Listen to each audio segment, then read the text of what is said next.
எவ்வளவுதான் கஷ்டப்பட்டு பணம் சம்பாதிச்சாலும் நம்ம கையில் பணம் தங்கவே மாட்டேங்குது. அதுக்கு பின்னால் பொதுவாக சில உளவியல் மற்றும் நிர்வாக காரணங்கள் இருக்கும். அவற்றை சரியாக புரிந்து கொண்டால் இந்த பிரச்சனையை நம்மால் சரி செய்ய முடியும். ஒரு முக்கிய காரணங்கள் என்னென்ன அப்படிங்கிறத இந்த வீடியோவில் சொல்லியிருக்கேன். சரிங்களா? பணம் தங்காமல் இருக்கிறதுக்கான முக்கிய காரணங்கள் என்னங்கிறத பார்க்கலாம். அதுக்கு முன்னாடி என்னோடய சேனலை சப்ஸ்கிரைப் பண்ணாமல் இருந்தீங்கன்னா சப்ஸ்கிரைப் பண்ணிவிட்டு பெல் ஐக்கானை கிளிக் பண்ணிட்டு லைக் போட்டுட்டு வீடியோவை கண்டினியூ பண்ணுங்கள். ஓகேங்களா? வீடியோக்குள்ளே போகலாமா? ஃபர்ஸ்ட் ஒன் திட்டமிடாத செலவுகள், லாக் ஆஃப் பட்ஜெட்டிங். நம்மளை பலரும் செய்கிற தவறு என்ன அப்படின்னா வருமானம் வந்தவுடன் அதை எப்படி செலவழிக்க வேண்டும் என்ற திட்டமிடாமல் இருப்பது. பணம் வரும்போது பார்த்து கொள்ளலாம் என்ற எண்ணம் தேவையற்ற செலவுகளுக்கு வழிவகுக்கும். சரிங்களா? அதனால எப்பயுமே நம்ம திட்டமிடணும். நம்ம ஒவ்வொரு மாதத்துக்கும் இவ்வளோ காசு வருது அப்படின்னா அதுக்கு ஒவ்வொரு இப்போ சாப்பாட்டுக்கு எவ்வளோ செலவு, வீட்டு செலவு, பிள்ளைங்க செலவு, ஃபேமிலி செலவு, வாடகை, இஎம்ஐ, அந்த மாதிரி என்னென்ன செலவுகள் இருக்குதுன்னு சொல்லிட்டு ஃபஸ்ட்டே நம்ம திட்டமிடணும். ஆனால் நிறைய பேர் நம்ம அந்த திட்டத்தை போடுறதே இல்லை. அதனால தான் நம்ம கையில் காசு தங்கவே மாட்டேங்குது. சரிங்களா? செகண்ட் ஒன் என்னென்னா லைஃப் ஸ்டைல் இன்ஃப்ளேஷன், அதாவது வாழ்க்கை தரம் உயர்தல்.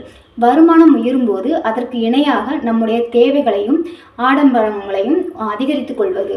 காசு கொஞ்சம் கையில் பார்த்துட்டோம் அப்படின்னா நம்ம ரொம்ப வசதியானவங்க. நம்ம பழைய ட்ரெஸ் போடக்கூடாது, எப்பயுமே புது ட்ரெஸ் தான் போடணும். நிறைய மேட்சாக தான் ட்ரெஸ் என்ன போட்டுக்கும் அதுக்கு தகுந்த மாதிரி தான் நம்ம ஜுவல்ஸ் போடணும், செருப்பு போடணும் அப்படின்ட்டு நிறைய மாற்றிக்குவோம். சரிங்களா? அது ரொம்ப ரொம்ப தப்பு. சரிங்களா? உதாரணமாக 20,000 சம்பாதிக்கும் போது இருந்த தேவைகள் 50,000 சம்பாதிக்கும் போது பல மடங்கு அதிகரிக்கிறது. சேமிப்பு என்பது கேள்விக்குறியாகி விடுகிறது. இதனாலேயே சேமிப்பு அப்படிங்கிற ஒரு எண்ணமே நமக்குள்ளே வரமாட்டேங்குது. சரிங்களா? அதனால் ஆடம்பரங்களை நம்ம குறைச்சிக்கணும். வருமானம் இருக்குது அப்படின்னா அதில் ஒரு 25% நம்ம சேமிக்கிறதுக்கு எடுத்து வைக்கணும். ஆடம்பரத்துக்கு எப்பயுமே அடிமையாகக்கூடாது. ஓகேங்களா? மூணாவது விஷயம் என்ன அப்படின்னா உணர்ச்சி வசப்பட்டு செலவு செய்தல். அதாவது ஏதாவது ஒரு விஷயம் ஃப்ளிப்கார்ட்டில், அமேசானில் அப்படின்ட்டு ஏதாவது ஒரு இதில் ஏதாவது ஒரு பொருளை பார்த்துட்டோம், இல்லை ஏதோ ஒரு விளம்பரத்தை பார்த்துட்டோம் அப்படின்னோடனே உடனே அந்த பொருள் பிடிச்சிருக்கு அப்படின்னா நம்ம கையில் காசு இருக்குது இல்லைங்கிறதெல்லாம் பார்க்கறதுல உடனே ஆர்டர் பண்ணி அதை வாங்குறது. நம்மளுக்கு தேவைப்படுமா தேவைப்படாதா அப்படிங்கிறது கூட நினைக்க மாட்டோம். உடனே பிடிச்சிருந்துச்சுன்னா உடனே காசு செலவு பண்ணி வாங்கிடுவோம். ஆனால் வாங்கிட்டு அது என்ன பண்ணுறதுன்னு தெரியாமல் ஒரு மூலையில் தான் கிடக்கும். அந்த மாதிரி நிறைய விஷயங்கள் நடக்குது. சரிங்களா? அதுவும் ஒரு செலவு தான். அது பார்க்க ஈஸியாக இருக்கும். ஆனால் அந்த மாதம் முடிவில் பார்த்தோம்னா ரொம்ப அது ஒரு பெரிய தொகையாக காட்டும். சரிங்களா? அதுக்காக தான் எமோஷ்னல் ஸ்பெண்டிங். மன அழுத்தம், மகிழ்ச்சி அல்லது சலிப்பு ஏற்படும் போது மன அமைதிக்காக பொருட்களை வாங்குவது.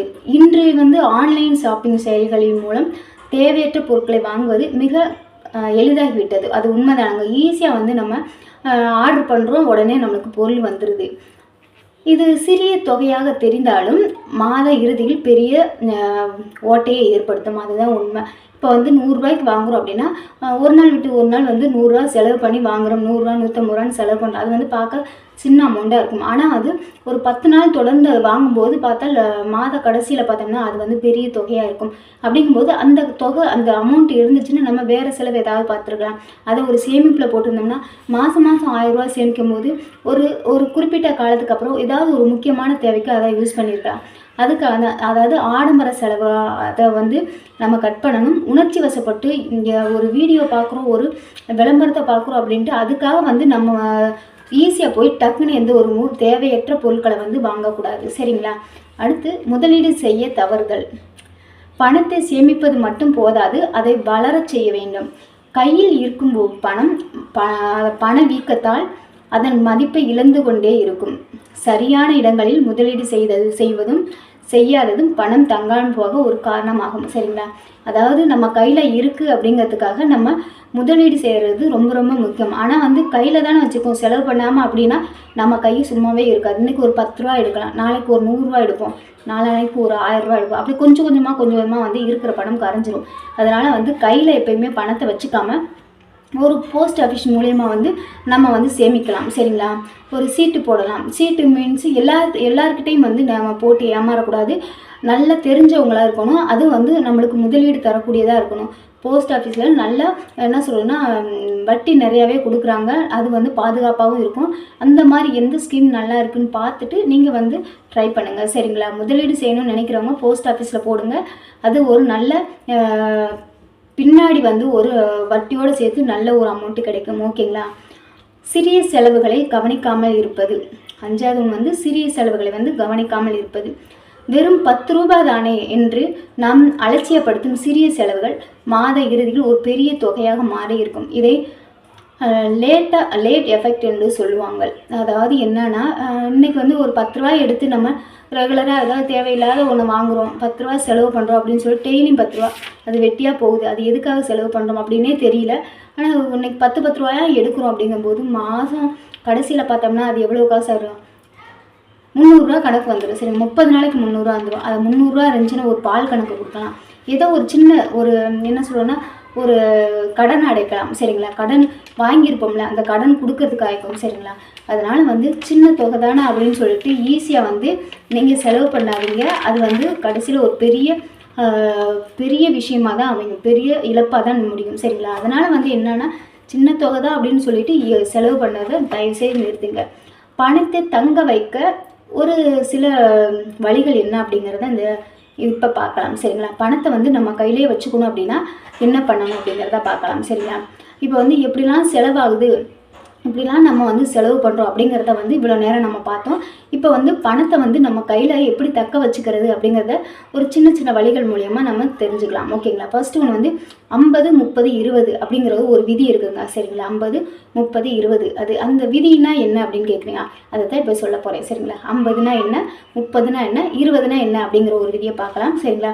உங்கள் வருமானத்தில் 50% அத்தியாவசிய தேவைகளுக்கும் வாடகை, மளிகை, அதாவது வீட்டுக்கு சம்மந்தமான பொருட்கள், வாடகை கொடுக்கறது, கரண்ட் பில் கட்டுறது, இல்லை வந்து மளிகை ஜாமான் வாங்குறது, அந்த மாதிரி குடும்பத்துக்காக வந்து ஒதுக்கிடணும். சரிங்களா? 50%. ஏன்னா குடும்பத்துக்கு நிறையவே செலவாகும். அதனால் வந்து அது வந்து நம்ம மாற்றவே முடியாது. அதனால் 50% இப்போ வாங்குகிற ஒரு 10,000 ரூபா அப்படின்னா அதில் வந்து 50% ஒரு 50,000 ரூபா ஒரு 5,000 ரூபா அந்த காசை வந்து நம்ம வீட்டு செலவுக்குன்னு எடுத்துக்கணும். சரிங்களா? குடும்பத்துக்குன்னு அதுலேருந்து எக்ஸ்ட்ராவும் போடக்கூடாது, கம்மியாகவும் போடக்கூடாது. 50% வந்து குடும்பத்துக்காக எடுத்துக்கணும். ஓகேங்களா? அடுத்து வந்து 30% விருப்பங்களுக்கு, வெளி உணவு, சினிமா அப்படின்னு. அதாவது விருப்பங்களுக்குன்னா நம்மளோட தேவைகளுக்கு, நம்மளுக்கு பிடிச்ச, இப்போ லீவில் இருக்கோம், நம்ம வெளியில் போகிறோம், ஒரு நைட்டில் போய் டின்னர் சாப்பிட்றோம், இல்லை ஒரு பார்க்குக்கு போகிறோம், பீச்சுக்கு போகிறோம், கொஞ்சம் சினிமா பார்க்கணுன்னு ஆசைப்பட்டு ஃபேமிலியோடு போகிறோம் அப்படின்னா அந்த செலவுகளுக்கு வந்து என்னென்னா ஒரு 30% வந்து எடுத்துக்கணும். சரிங்களா? அடுத்து வந்து 20% கட்டாய சேமிப்புக்காக ஒதுக்கணும். சரிங்களா? அந்த இப்போ நம்ம வாங்குகிற அந்த 100%ல் எப்படிலாம் பிரித்து நம்ம சேமிக்கணுங்கிறத தான் சொல்லியிருக்கோம். 50% வந்து குடும்பத்துக்காகவும், 30% வந்து நம்மளோட தனிப்பட்ட தேவைகளுக்காக, அதாவது என்டர்டெயின்மெண்ட்டு, நம்மளோட விருப்பங்களுக்காக 30%. 20% என்ன பண்ணணும் அப்படின்னா கண்டிப்பாக வந்து கட்டாயம் வந்து சேமிக்கிறதுக்காக நம்ம எடுத்து வச்சுக்கணும். சரிங்களா? அடுத்து வந்து பட்டியலிடுங்கள். பட்டியல் எப்படி போடலாம்? எங்கே செலவாகிறது என்பதை ஒரு வாரம் மட்டும் குறித்து வைத்து பாருங்கள். உங்களுக்கே ஆச்சரியமாக இருக்கும். எந்தெந்த இடத்துல எப்படிலாம் நம்ம வெட்டியாக செலவு பண்ணுறோம். இப்போ வந்து காலையிலேருந்து நைட்டு தூங்குற வரைக்கும் எவ்வளோ காசு செலவு பண்ணுறோம், எதுக்காக செலவு பண்ணுறோம், நம்ம வந்து ஒரு நாளைக்கு போடுறோம். அதுவே ஒரு வாரத்துக்கு போடும்போது எந்த இதில் வந்து நம்ம அதிகமாக செலவு பண்ணோம், எதுக்காக நம்ம வந்து இந்த காசு வந்து வெட்டியாக செலவாகுது அப்படிங்கிறத நம்ம ஈஸியாக தெரிஞ்சுக்க முடியும். சரிங்களா? 24 மணி நேரம் விதி அப்படின்னா என்னன்னு பார்க்கலாம். ஒரு பொருளை வாங்க வேண்டும் என்று தோன்றினால் உடனே வாங்காமல் 24 மணி நேரம் பொறுத்திருங்கள். அந்த பொருள் அதன் பிறகு அது வந்து உண்மையிலேயே வந்து தேவையா என்று யோசித்தால் பல தேவையற்ற செலவுகளை தவிர்க்கலாம். சரிங்களா? இப்போ ஒரு 24 மணி நேரம் விதின்னு ஒன்று இருக்குல்ல, அது என்ன அப்படின்னா வந்து இப்போ ஏதாவது ஒரு விளம்பரத்தில் ஏதோ ஒரு பிளாட்ஃபார்மில் வந்து நம்ம ஏதோ ஒரு இதை பார்த்துட்டோம், ஏதோ ஒரு பொருள் வந்து சேல்ஸ் பண்ணுறதை நம்ம பார்த்துட்டோம், ரிவ்யூ பார்த்து சொல்கிறாங்க, நம்ம அதை பார்த்துட்டு அதுக்கு நம்மளுக்கு ரொம்ப பிடிச்சிருக்கு, அதை வாங்கணும்னு ஆசைப்பட்றோம். உடனே அவசரப்பட்டு நம்ம வந்து அதை ஆர்டர் கொடுத்து வாங்கணும்னு நினைக்கக்கூடாது. அதுக்கு ஒரு நாள் ஃபுல்லாக வெயிட் பண்ணுங்கள். ஒரு 24 மணி நேரம் பொறுமையாக வெயிட் பண்ணுங்கள். அடுத்து வந்து யோசிங்க, இந்த பொருள் நம்மளுக்கு தேவையா தேவையில்லையான்னு. உண்மையிலே பார்த்தோன்னா நிறையா பொருட்கள் வந்து தேவையே படாது. நம்ம ஆசைப்பட்டு வாங்குறதுலாம் மூலையில் தான் கிடைக்கும். அதனால் வந்து என்னென்னா பொறுமையாக யோசித்து பாருங்கள். தேவையில்லாத அந்த செலவுகளை வந்து இதிலேயே குறைச்சிக்கலாம். ஓகேங்களா? அவசர கால நிதி அப்படின்னா பார்க்கலாம். எமர்ஜென்சி ஃபண்டு, அதாவது மருத்துவம் அல்லது எதிர்பாராத செலவுகளுக்கு தனியாக ஒரு தொகையை வந்து ஒதுக்கி வைக்கணும், பிரித்து வச்சிடணும். சரிங்களா? இப்போ வந்து நம்மளுக்கு உடம்பு முடியல அப்படின்னா சொல்லிட்டு வராது, ஏதாவது திடீர்னு வரும். உடம்பு முடியல அப்படின்னா திடீர்னு உடம்பு முடியாமல் போயிடும். இல்லைன்னா ஏதாவது ஒரு ஆக்சிடென்ட்டு, இல்லை யாருக்காவது ஏதாவது ஒன்று ஆயிடுச்சு, யாராவது ஏதாவது ஒரு விஷயம் நடந்துச்சு அப்படின்னா அவங்களுக்கு செலவு பண்ணுற மாதிரி இருக்கும். எதிர்பாராத செலவு, நம்ம எப்பயுமே எதிர்பார்க்க முடியாது, அந்த மாதிரி செலவுகள் வரலாம். அப்படி வரும்போது அதுக்கு நம்ம யூஸ் பண்ணணும் அப்படிங்கிறதுக்காக ஒரு குறிப்பிட்ட அமௌண்ட்டை எடுத்து வச்சுருக்கணும். சரிங்களா? அப்போ அந்த மாதிரி பிரச்சனைகள் வரும்போது அந்த காசு எடுத்து நம்ம செலவு பண்ணிக்கலாம். ஓகேங்களா? நிம்மதியான வாழ்விற்கு அதிக பணம் தேவை என்பதை விட இருக்கும் பணத்தை சரியாக கையாளும் நிதானமே வந்து அதிக தேவை. சரியா? அதனால் உங்கள் பார்வையில் இதில் எந்த விஷயம் உங்களை அதிகம் பாதிக்கிறது என்று நினைக்கிறீங்க அப்படிங்கிறத கமெண்டில் சொல்லுங்கள். ஓகேங்களா?